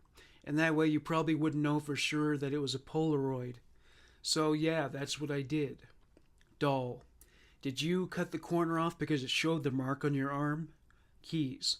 Well, it wasn't so much the brand that was showing, but I have some moles on my arm, and I looked at it pretty carefully, and I guess I was just thinking that it might show something. I was thinking to keep a minimum amount of my arm in there and get the message across. Pain. Why did you go to all the trouble to do this? You did a lot of work. Keys. Well, put it this way. It's obvious why I did it. I did it. The bottom line was to get money out of it. But at the same time, it's not like I didn't want to do it. Keys told them before that he wasn't in it for the money, that the cash was just a bonus. He was poor enough to qualify for a public defender. Still, the flight he and his daughter took was expensive. He was asked why he settled on $30,000 for the ransom fee. He said he'd been following the media coverage of the case and found out how much money was raised. He saved her cell phone and ATM card so he could demand the money and retrieve it. He said he didn't know ATM cards were tracked by location. After they returned from their trip, Kimberly's friend Kevin stayed with them for a time, and it meant Keys badly needed to remove Samantha's body. Also, the weather was getting warmer. It would decompose rapidly and begin to stink. Due to the smell, it was sure to attract animal predation. Keys. I remember that there was a lot going on, but there was one day that there was nobody around at the house, and I brought the typewriter into the house, and it didn't take me that long. I opened that pack of computer paper I got and put it in the typewriter, and the thing worked fine, and I typed up one draft of the ransom note, stuck it in the printer feed tray, hit copy with the picture in there. I had latex gloves on the whole time I was typing it, and I never touched the paper or anything. Russo: so you purposefully misspelled stuff in the ransom note? Keyes: I didn't, no. I wasn't really that concerned about the wording of it. I had an idea with, the message I wanted to get across. Feldis: what was with the desert? You said she escaped on Tudor, and that was true. Almost escaped on Tudor. That was true, right? And then you said, and once in the desert. Keyes: that was a calculation that I had in my head. From the time the picture was taken to the time the ransom note was given was about 10 days. This conflicted with the statement he made about purchasing the camera and film for the ransom demand 2 days before posting the note. Keyes: I was thinking, make it sound as if she had been sold as a sex slave somewhere in Mexico. That's about how long it would take to drive there from the 13th and get back to Anchorage. Keyes was wearing latex gloves when he put the ransom note and the photo in the Ziploc bag. He put them in a second Ziploc bag. He tacked the package to the Connors Bog Park bulletin board around 6 a.m. He was sure somebody would find it. Later in the day, he dropped Kimberly and Kevin off at a friend's house. Most of Anchorage was attending the annual Fur Rondy Winter Festival. Most of the town was deserted. He drove to the Carr's supermarket parking lot, went to a back corner, and turned on Samantha's cell phone. After sending the text to Dwayne, Keyes removed the battery and went home. It was 7:56 p.m. After being home for a while, he returned to the park. A couple of patrol cars and a crime scene van were parked there. He was satisfied to see this. To quote Keyes, I knew right away that the message had got through. He returned home. Kevin was inside for the night, and Kimberly went out with some friends. Keyes considered removing Samantha from the shed. Keyes: she was starting to smell a little bit, so I wanted to keep her. I didn't want to do it right then. I was thinking I could put her out in the backyard and bury her in the snowbank and finish it up later. But then I just decided it was better just to do it, get it done, and figure out some excuse as to what I was doing for 3 days. So I rolled her off the table and took the table apart, cut up the plywood that it was made out of, and burned that, and had a big rolling tote. It wasn't very deep, about 5 or 6 inches deep, and that's what I cut her up in. He made 3 trips over 3 days, out to Matanuska Lake. He always removed the battery and SIM card from his cell phone. He chose to do this during the day, as it appeared to be less suspicious to onlookers. Day 1. Keyes walked toward the center of the lake, about 200 yards. He dragged a chainsaw, lead weights, a snow shovel, a 16 by 30 inch piece of plywood, and some sections of the ice hut on the sled. He took his fishing gear with him to use as a cover story, in case anybody questioned him about his activities. He cut a hole with the chainsaw. He assumed it would be easy. He was wrong. To quote Keyes, it took me forever. The chainsaw would not. It kept dying on me. A man nearby thought it was odd that Keyes didn't use an ice drill, which made the job much easier, and that Keyes didn't ask to borrow his. Once he finished cutting the hole, Keyes tied twine through 2 of the lead weights. He dropped them down to test the depth of the water. Matanuska was said to be 80 feet at its deepest. The spot where Keyes cut his hole appeared to be only 40 feet, but this was good enough for him. After this, he packed everything up and covered the hole with plywood. He covered the plywood with snow and left. Day 2. Keyes packed some of Samantha's remains in tote bags. He triple-bagged them to contain the blood. He drove to the lake during the morning commute, with no concern that he might be pulled over or involved in an accident. Once at the lake, he removed Samantha's remains from the tote bags and weighted them. He dropped them down the hole. To quote Keyes, the first day, like I say, dumping the body took me about 5 or 10 minutes. once the ice shack was set up. He left to go to a parent-teacher conference. Feldus: how did you stay calm enough to do that? Keys: I didn't really think about it. It took 2 more days to dispose of Samantha's remains. Discretion demanded that he be as cautious as possible to avoid attracting attention. So far, so good. To quote Keys, I could tell by the tracks that they'd just gone, like cross-country skiing. Yeah, they never even came down by the lake. They probably didn't even see me on the lake. Once the last of Samantha's remains sank, Keys sat at the edge of the hole and began to fish. The authorities went to Lake Matanuska. They found the cut in the ice. James Koenig was notified about the lake search. Nobody knew yet if Keys told the truth about the disposal of her remains or whether she had been killed at all. It was based solely on his confession. James posted on Facebook, "Please everyone, say a quick prayer. Thank you." FBI divers were able to find Samantha's body parts before long. The sign set up at the kiosk where Samantha worked was replaced by another. The message on this one read, "Our warmest condolences to the Koenig family." James Koenig told the investigators that he wanted to see his daughter immediately.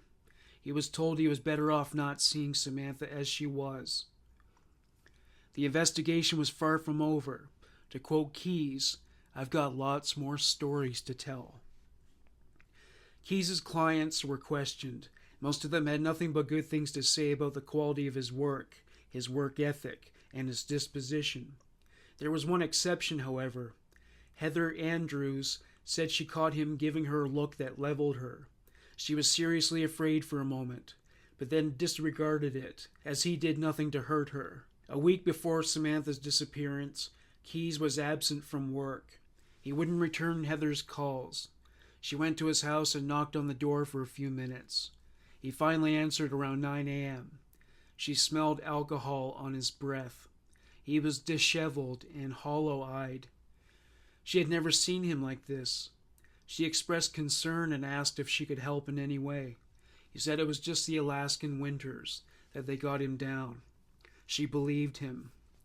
Keys's daughter's computer was examined. Numerous photographs of countless people were found.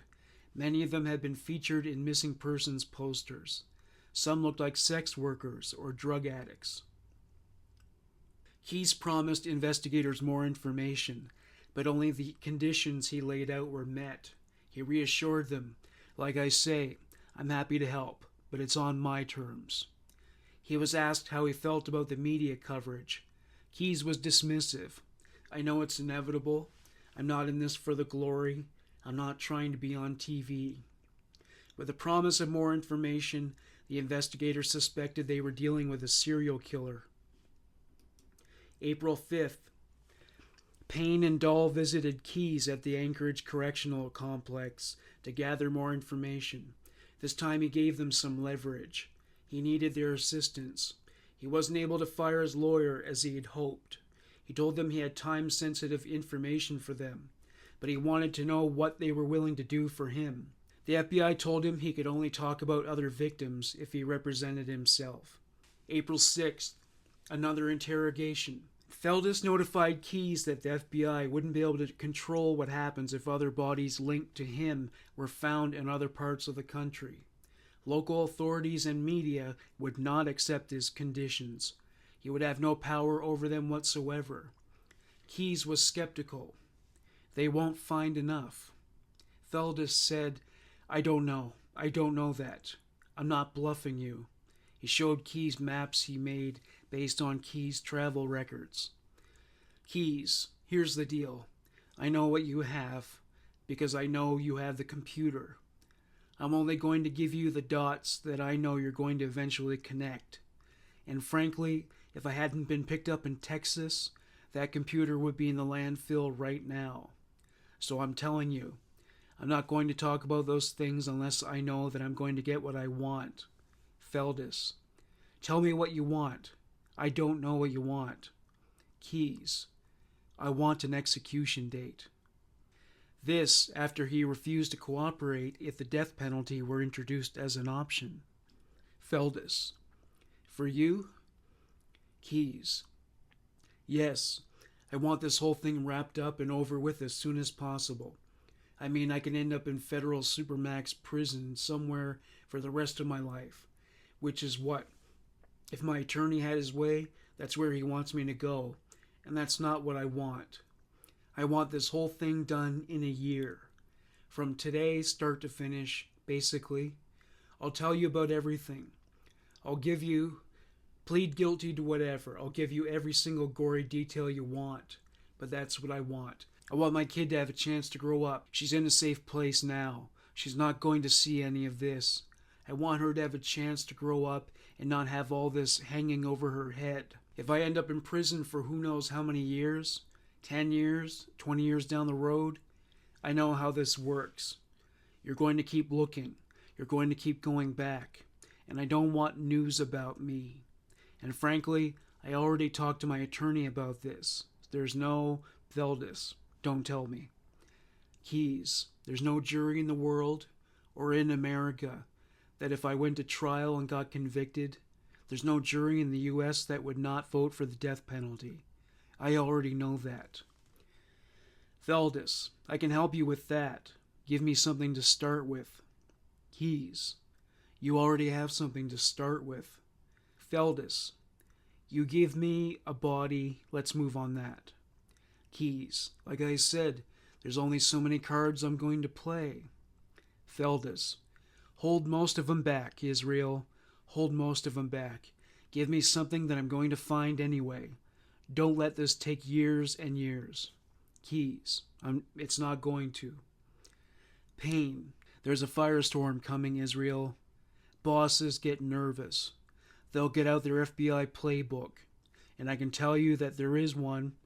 And that playbook says we send out leads to all the field offices.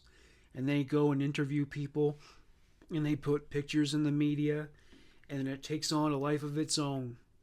That gives us less control. If we have a card to play with those people, those bosses, to say, hey, we want to control this and do it a little quieter, and he is going to cooperate on this, maybe there is something we can do to put the brakes on that. Keys. All right, I'll give you 2 bodies. 2 bodies and a name. A couple that went missing in Vermont, Bill and Lorraine Courier, was shown to Keys. Feldus. Are those the 2 people you killed? Keys. Yep. Feldus. Had you ever met them before? Keys. Nope. Feldus. Had you run into them before? Keys. Nope. June 2nd, 2011, Keys flew from Anchorage to Seattle and then on to Chicago. He rented a car to drive eastward. He said he went to visit his brothers in Maine, but that he stopped in Indiana for a couple of days. From there, he stopped at an old farmhouse he owned in upstate New York. From there, he drove to Burlington before arriving at his destination. June 7th, Keys checked into the Handy Suites in Essex, Vermont. He had never been to Essex before. He did some shopping and took a walk around town. As Keys drew closer to the details of the story, he became physically excited. He bobbed his knees, jangled his shackles, and rubbed against his armchair so hard he scraped a layer of wood off. In other words, he was sexually excited with no means to relieve himself of his arousal. That night in Essex, Keys waited until after dark and walked out of the hotel. He carried a backpack of supplies. One item was a portable camping stove he purchased at Lowe's. The other supplies were unearthed from a cache he'd buried in Vermont 2 years before. Feldus asked him what he meant by cache. A few years before, Keys took a 5-gallon Home Depot bucket and filled it with zip ties, ammunition, guns, silencers, and duct tape. He also included a bottle of Drano to accelerate decomposition. He buried caches like this in different spots across the country. As he went deeper into the story, He went into a trance-like state. His voice dropped 2 octaves. He was trembling. Keys. I went across the road from the hotel and had an apartment complex there staked out. And I was waiting for someone to come in, alone. I was actually looking for a guy. And it was pouring rain, big lightning storm. And there was a guy who came in. He was in a yellow V-dub bug, a newer one. So I walked out of this little wooded area, and I was walking up behind his car. I'm walking along the line of cars toward his car, and he kind of jumped out, and he had like a newspaper over his head, and he'd run into the apartment to keep from getting wet. And he almost got it that night. If he had been about 5 seconds slower getting out of his car and going into his apartment, he would have been the one that night. So, when that didn't work out, I wasn't worried about it. I was just walking around, and I think I went to the hotel for a little while to wait until after midnight, and there was nobody out that night because it was still raining off and on. I decided I was going to look for a house with a couple in it. Just after midnight, 3 hours after his failed attempt at kidnapping, Keys left the Handy Suites once again. He walked to 8 Colbert Street. He looked in the windows. He walked to the backyard. From what he could tell, an older couple lived in the house. He was pleased, since what he had in mind necessitated the presence of a female. He had a code of ethics for this sort of thing. No children, no dogs. Dogs were a nuisance. As far as children went, he said, "The one thing I won't do is mess with kids." Keys found the phone line on the outside of the house and cut it. There was no alarm system. Due to his experience in construction, he could accurately predict the scheme of a floor plan. He saw an air conditioner installed in one window and assumed it was the master bedroom. The room faced the street. Keys waited in the backyard while the next-door neighbor took his dog for a walk. He waited until the man went to bed at 2 a.m. Keys waited a while longer to ensure the neighbor was done for the night. Keys tied a cloth mask over the lower 2/3 of his face. He took a plastic patio chair from the back deck and carried it to the side of the house. He climbed up, removed a ventilation fan lodged in the garage's window, and then hoisted himself through and set the fan down. He unlocked the garage's main door, which led to the backyard. From that point, he would come and go without making any noise. He grabbed a crowbar that hung on the wall. The investigator asked Keys what he had in mind. Did he intend to rob the house? Keys said, "No, the main reason I was there for them." Keys got into the car that was parked in the garage, a Saturn. He opened the glove compartment and found the registration document. The car was the property of one Lorraine Courier. Now it was proven that a woman was on the premises. He unlocked the screen door to the kitchen. He pried it open with his knife. To quote Keys, "It's a pretty low-quality lock on those stone doors." He was surprised to find that the inner door was locked as well. Keys said, when people have 2 doors, he said, they usually lock just one. This inner door had a deadbolt, which he could have broken with a crowbar, but that would have created too much noise and taken too long. Faster to just break one of the door's window panes and open the lock from the inside. He did exactly that. He switched on his headlamp. He was in the kitchen. The path to the bedroom was straight down a hallway. He called it a blitz attack. By his estimation, he took only 6 seconds from breaking in to going to the bedroom to waking the couriers and zip-tying them. The couriers were confused. They had just come out of sleep, and it took a few seconds for them to fully understand what was happening. It was no dream. There really was a masked man with a gun, a man they had never seen before, standing in their bedroom. Keys turned to Lorraine. He demanded to know if there were guns in the house. She told him there was a loaded .38 in their nightstand. He removed it from the nightstand. Lorraine had been sleeping in a t-shirt and shorts. Keys took lingerie from her dresser drawer. The investigators asked him if he made her change her clothes. Keys said, "I don't know if I want to go into that." He did say that his modus operandi was sexually motivated. This was unusual in the lights of law enforcement. Couples are not usually targeted. Typically, it is a lone female who is victimized. Keys told Bill and Lorraine to roll over on the bed and lay on their stomachs. He zip-tied their wrists. He asked them several questions. Do you have a safe? Are there other guns? Are there prescription drugs? Where's your jewelry? Where's your ATM card? He ordered them to give him the PIN number for the debit card, and he scratched it onto the card's surface. He grabbed 2 suitcases and filled them with clothes and jewelry. He found bottles of Vicodin and Percocet and put them in. While Keys stripped everything from the bed, Lorraine seized an opportunity to fight back. She fought with spirit, trying to roll onto the floor. Keys grabbed her by the neck and smashed her face into a pillow. The threat he issued to her was similar to what he said to Samantha Koenig. If you try that again, I won't be happy. He was critically angry at them now. It infuriated him that they were not taking this seriously. Lorraine ceased all movement. Keys went through their drawers. He searched a spare room. He found a military insignia called an electric strawberry. It turned out Bill Courier served in the same army unit as Keys. Keys mentioned this to Bill and allowed him to develop a false sense of security. 50 minutes later, he informed them they were all leaving the house. He made them put on their slippers, since he left broken glass on the kitchen floor. He didn't want to risk leaving a blood trail. Keys stopped for a moment to brag to investigators about how successful he was in never leaving physical evidence behind. I seriously doubt you're going to find DNA or fingerprints anywhere. Like with Samantha Koenig, he wore leather batting gloves. Keys led the couriers to the garage. He put Lorraine in the front passenger seat of the Saturn.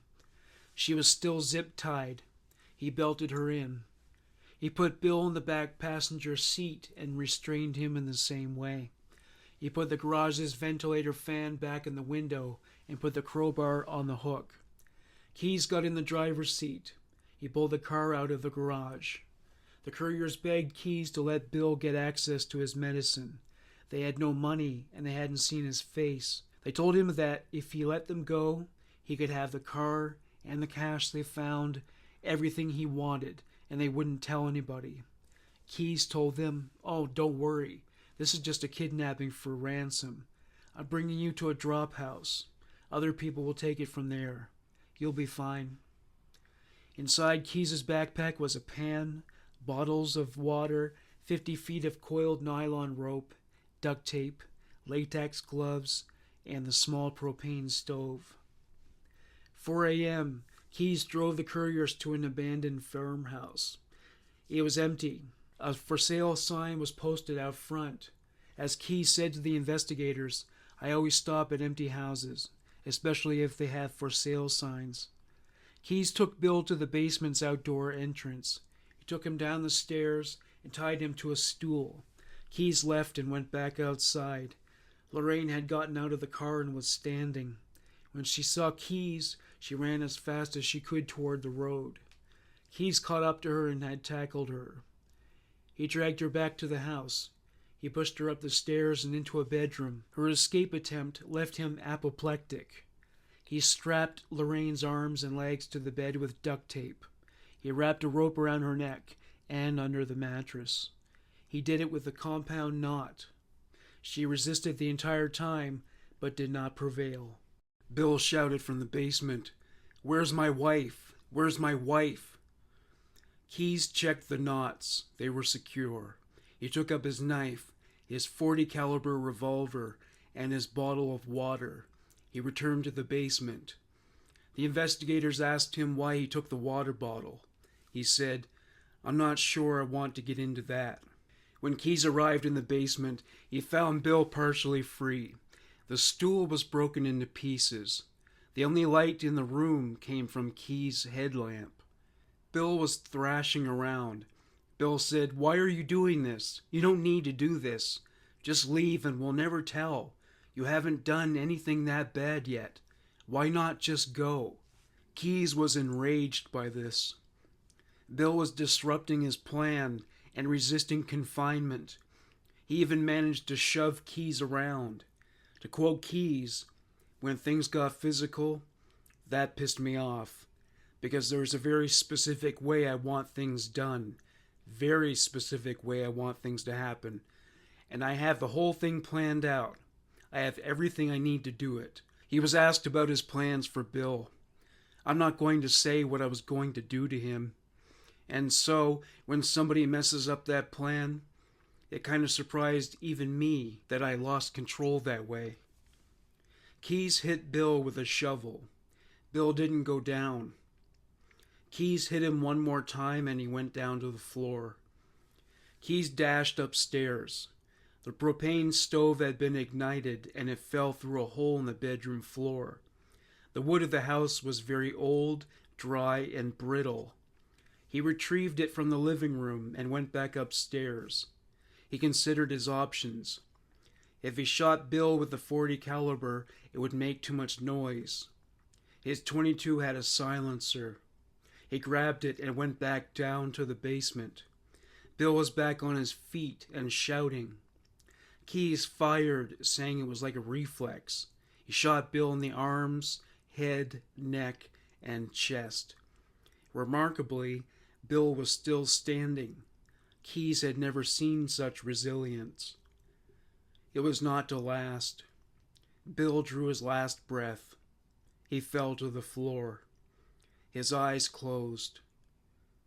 Keyes was unnerved. He went outside to smoke a cigar and pull himself together.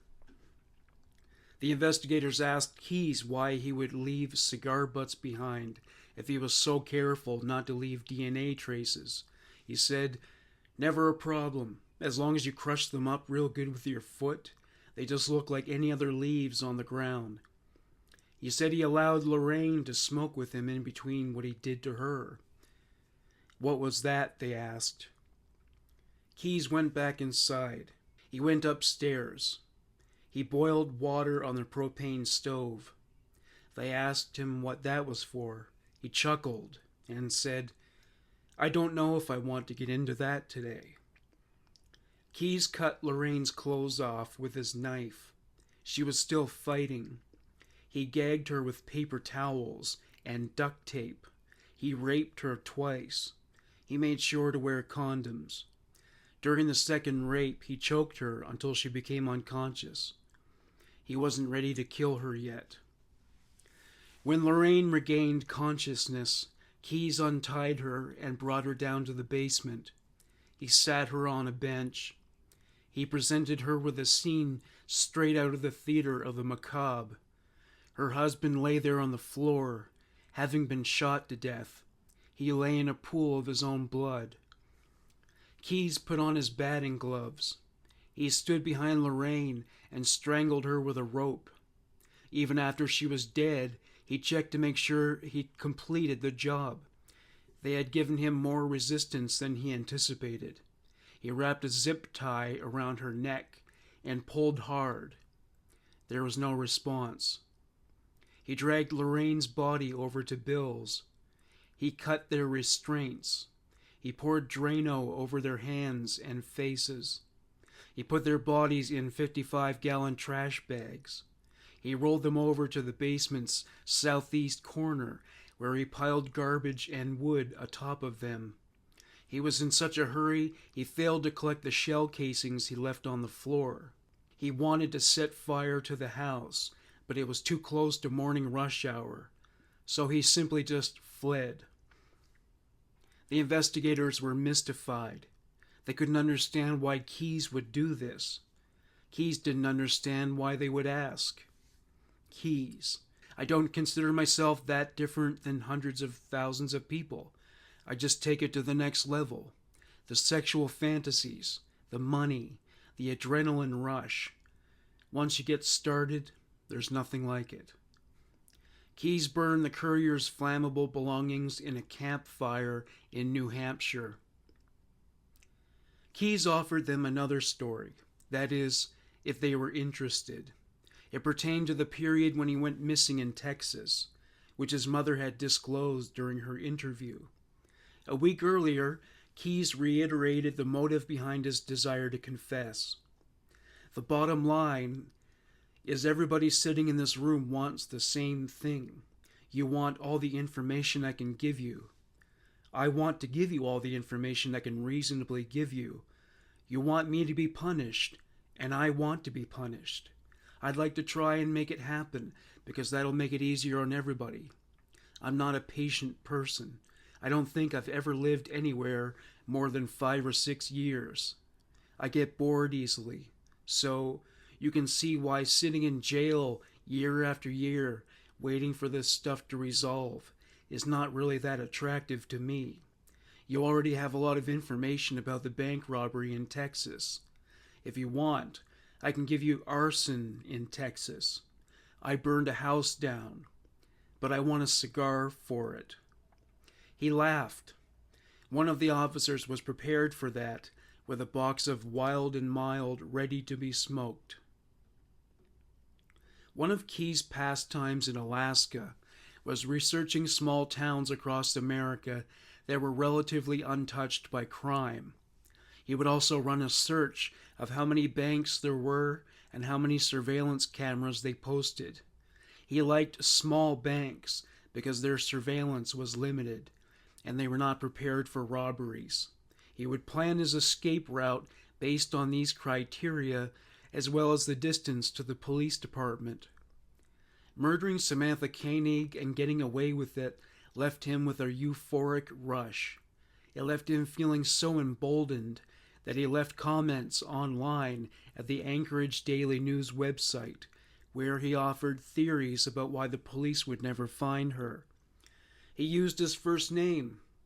This offered another dismal report card on the performance of the Anchorage Police Department.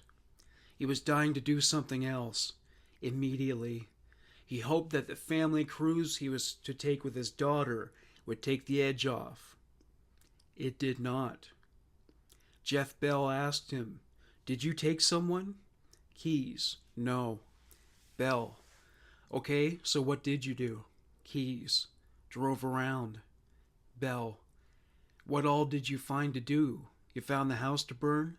Keyes, "Yeah, I was thinking about taking someone too. I was looking for an abandoned house, and I was looking for out-of-the-way ATMs. I was going to grab somebody from an ATM and take them to the house, but there were a lot of cops in Texas, so I guess I chickened out a little bit on that. I don't know. I didn't have my gun with me, the one I usually bring. You'll find 2 of them in New York." Bell, "With a silencer?"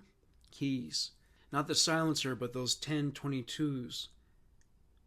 Normally, if I'm going to do something like broad daylight, that crazy, example, crazy things are normal to me, then I have one of those. They're like a sawed-off .22 rifle, basically, and I carry them under my coat, my logic being that if I ever did get caught in the act, and if it's a small enough town, and if I have one of those sawed-off .22s, they're really accurate, and I have like 100 rounds in different magazines for them, and usually I have a scope or a sight on them, so I was never planning on being taken alive. Let's put it that way." Bell, "But when you left on this trip, your intention was to find a house, take somebody, use the ATM, and then the bank ended up being what you did because the other didn't work out? Or did you plan on robbing banks?" Keyes, "I didn't plan on doing anything in Texas. If I had stuck with my plan when I left Alaska, the plan was to bury the guns somewhere."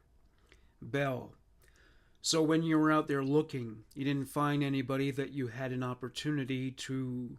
Keyes, "Well, it was one of those things. I got there and we had just got back from vacation, the cruise, and I was thinking that would mellow me out.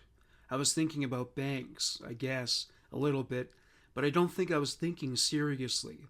It was one of those things like where if I found the ideal one, a 1-horse town with 1 bank in it and virtually no risk, Then I was thinking I might do it. I was checking the Alaska news a lot, and I just got kind of amped up, I guess, and decided I wanted to go out and do something. Preferably take someone, but I don't know. Bell, did you take someone? Keys, no. Feldus, why not? Keys, I mean, it's a pretty good way to cover up a burglary, too. When I was in Vermont, I was looking for a church to burn. That's what I really wanted to do. And when I was in Texas, I was looking at a lot of churches, too. Bell, why churches? Keys, oh, it's like a personal thing. It's not so much that I care, but I had it in my mind that I was going to start using churches. Bell, what was your plan with those? Keys, well, if it's an out-of-the-way church, there's usually nobody there on the weekdays. That's what I was looking for in Vermont, was a church. Bell, to take the couriers? Keys, to take someone to, yeah. Key's idea for the churches was to take his victims there and rape and torture them as they begged for their lives to a god Keyes felt didn't exist. From there, he would proceed to stage their bodies on the altar. It would be a real-life tableau of sex and mortification. He thought of the horror that would strike a priest, nun, or their congregation upon discovering the carnage. Another idea was to burn the church down with the victims inside. Neither of these plans panned out. Feldus, you said it was a personal thing. Does that come from the thing that your mom is involved in, the religious group? Keys, nah, it just has to do with my I'm sure it has something to do with the way I was raised, but for the most part, it's just my general outlook on life and humanity, I guess. Keys withheld further information about his childhood. The topic of the conversation now shifted to his activities on the morning of February 13th. Keys confirmed what Heidi said about wanting to find a place to hide his guns. He had managed to transport the guns down to Texas on the plane, despite all post 9/11 security restrictions. He wanted to stash them in Texas because he knew he couldn't drive through Canada with them. He didn't bury the guns immediately. He went searching for victims that night and the night after. He searched small local townships. MapQuest revealed he searched for Glen Rose Cemetery. Bell, what did you go to the cemetery for? Is that a disposal site? An abduction site? Keys, not an abduction site, just somewhere to take somebody. Keys spoke in a low voice at this point. He began rubbing his arms hard against his pants. Keys, a lot of those cemeteries have maintenance sheds and stuff that are pretty easy to get into. And with any public outdoor space, campgrounds, trailheads, the mountains, riverbanks, lakes, cemeteries, it's always way easier to explain what you're doing there, especially in areas that happen to be remote. Texas did not prove to be an ideal location for plans he made. The locals were suspicious of outsiders. One person even walked right up to him and asked him who he was and what he was doing standing where he was, across the street of the bank he was about to rob. Most Texans had guns and security systems. It was February 16th when he found the right house. He was asked how he chose this particular house. Keys said, "It was a ways out of town. I couldn't really tell if there were local police or not. But I figured if I started the fire, that would get them all away from town, and then I'd hit the bank right after that." Keys noted that the media coverage of his crimes was intoxicating for him. He felt deified. As he noted, "I definitely got carried away with the publicity." Investigator Jolene Godin said, "And the couriers were big news for that area." Keys said, "Yeah, they were, and I think that's when it started. I just kept checking back on the story and getting kind of a kick out of, because obviously I know what happened, and seeing the difference from their perspective versus my perspective. And then on top of that, when people would read the news story, everyone wants to comment on their theories of what happened. And so I got really hooked on that too. He could no longer wait. I would be home late at night and be like, wow, I wonder if there's any more stories. A couple of glasses of whiskey, and I'd be like, I'm going to check on that. And I'd do searches and read and start commenting on stuff. I knew that I was getting stupid, I guess, but I was still planning ahead. Keyes entered the Alito house. He found gas in the garage. He opened all the windows and the attic door. He made a trail out of clothes and bedding from the front to the back. He doused it all in gasoline and set it on fire. The fire raged to life in a flash. He went outside to watch. He was asked if he did this to create a diversion so that he could distract the police while committing another crime. Keyes was offended by this notion. I didn't need a diversion. Nevertheless, he did take advantage of the diversion and robbed a bank a half hour away in the town of Azle. His take was $10,000. Bell, you got a lot of money in that bank robbery. Keyes, not really. Bell, you've gotten more? Keyes laughed. The investigators noticed that he accounted for what he did on February 13th, 14th, and 16th. He skipped over the 15th entirely. That was the day when he was found dirty and erratic after having gone missing for 2 days. Bell, did you actually get stuck in the mud somewhere? Keyes, yeah, the longer I stayed out of Dallas, the longer I was down south, the more I was thinking I wanted to do something else. Keyes was asked about what happened during the early morning hours of the 15th. He said he drove thousands of miles on no sleep, fueled by adrenaline. He continued to track the efforts of the Anchorage Police Department to solve Samantha Koenig's murder. One detail about Keyes' bank robberies was that he usually wore a wig as part of his disguise. He didn't wear one when he robbed the bank in Azle. Russo, where do you buy real hair? Keyes, after a pause. You don't have to buy real hair to get real hair. He laughed.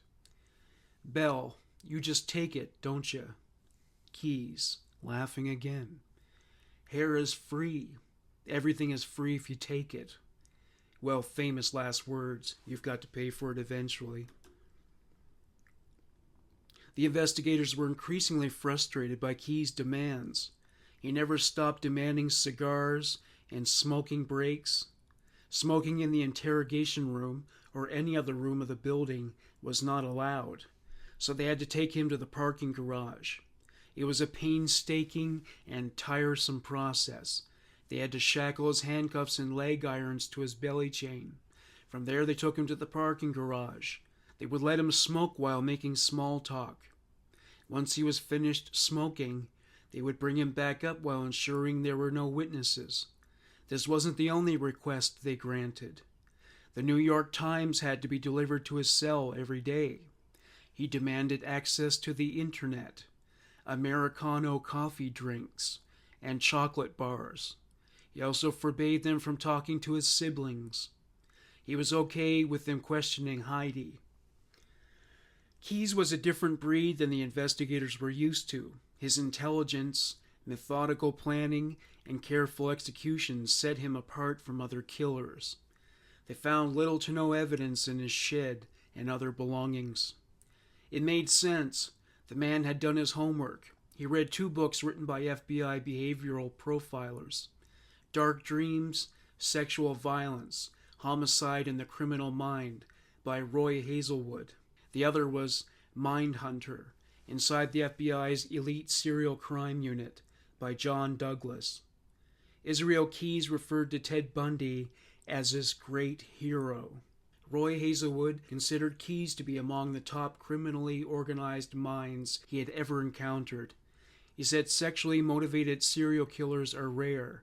Keyes was the 1% of the 1%. A psychiatrist was assigned to the task of evaluating Israel. They went into Keyes' childhood. He was raised by a fanatically religious family in a rural area deep in Utah's wilderness. They were isolated from capitalism, the media, medical treatment, and all other secular influences. Israel and his siblings were made to do chores. His family started out as Mormons, but eventually joined a church called the Ark. The Ark was a militia-based, white supremacist, anti-Semitic church. Israel, 12 years old at this point, was fascinated. The Keyes family moved to the general vicinity of the Ark, and Israel was exposed to life on the grid. He befriended two boys named Chevy and Shane Kehoe. Like Israel, they were homeschooled, lived off the grid, and were faithful members of the Ark. Their father was preparing for a race war. The Kehoe brothers were experts on guns, shooting, storing, concealing, stealing, and selling them on the black market. This was exciting to Israel. He had been obsessed with guns since he was 6 years old. He became even more obsessed and devoured all the information about guns he could get his hands on. He would read magazines like Guns and Ammo. His grandfather gave him at least one gun. He taught Israel how to shoot. Israel's parents found this concerning, but they did little to nothing to stop it. To quote Keyes, "I learned all the details about guns, even if I had never seen them. It got worse when I got guns. I found out how easy it was to steal them." His career in crime had already begun. He broke into homes, sometimes accompanied by a friend. Sometimes Keyes would offload his stolen guns at local sales and swap meets. Nobody ever asked him for ID or even wondered aloud why he had so many guns. Keyes was not satisfied with shooting objects. Keyes tells one story about how things escalated during his history as a marksman. There was a cat of ours that was always getting into the trash. It was my sister's. I told her, if that cat gets into the trash again, I'm going to kill it. One day he grabbed the cat and set it loose in the woods. His sister and two of their friends followed him. Keyes said, "I took a piece of parachute cord and tied it to a tree. The cord was 10 feet long. He wrapped the other end around the cat's neck." Keyes produced a .22 revolver. Keyes: "And I shot the cat in the stomach, and it ran around and around the tree, and then crashed into the tree and started vomiting. And for me, I didn't really react. I actually kind of laughed a little because of the way it was running around the tree. But I looked at the kid who was my age, and he was throwing up. Kind of traumatized, I think." And he told his dad about it, and of course, his dad talked to my parents about it, and that was pretty much the last time anyone went into the woods with me. Keyes developed a passion for hunting, and even built a cabin in the woods to facilitate some of its peripheral activities. Hunting animals wasn't enough to satisfy him beyond the evening meal. As he recalled, stalking through the woods, you see somebody in the woods and they don't see you. He would stalk for hours and fantasize about how easily he could kill them. To quote Keyes, "I can remember doing that from the time I was 13, 14 years old." Keyes' relationship with his parents began to wane as he got older. He renounced his Christian faith. His father disowned him. Heidi was disappointed, but did not sever her ties. His parents didn't want him to flee the nest, since he had been taking care of his siblings for years. They depended on him, but he wanted to live his own life. He felt some transient guilt, but he did not want to follow them into more cultic religious practice, which seemed to be taking place as they considered living among the Amish. He had a girlfriend. They were sexually active, which caused a great deal of shame and turmoil. He got a GED. The only subject he struggled with was math. Otherwise, he was an autodidact who could teach himself almost anything. In 1998, he somehow convinced the Army to let him join, despite his lack of a birth certificate or social security number. His parents never registered his birth with the government. To quote Keyes, "I didn't exist on paper, really." He couldn't relate much to the other personnel in the Army during R&R. He knew nothing about pop culture or what football was. He would tell them he was Amish. He experimented with LSD and had $100 a day cocaine habit. He eventually took to drinking instead. His fellow officers introduced him to secular music and sports. He had sex with a prostitute. He informed the psychiatrist that he was bisexual. He always accepted it. Kimberly knew because she got a hold of his chat records from the internet. His relationship with Kimberly's mother, Tammy, was the most satisfying of his life, sexually and otherwise. There was some similarities in their background.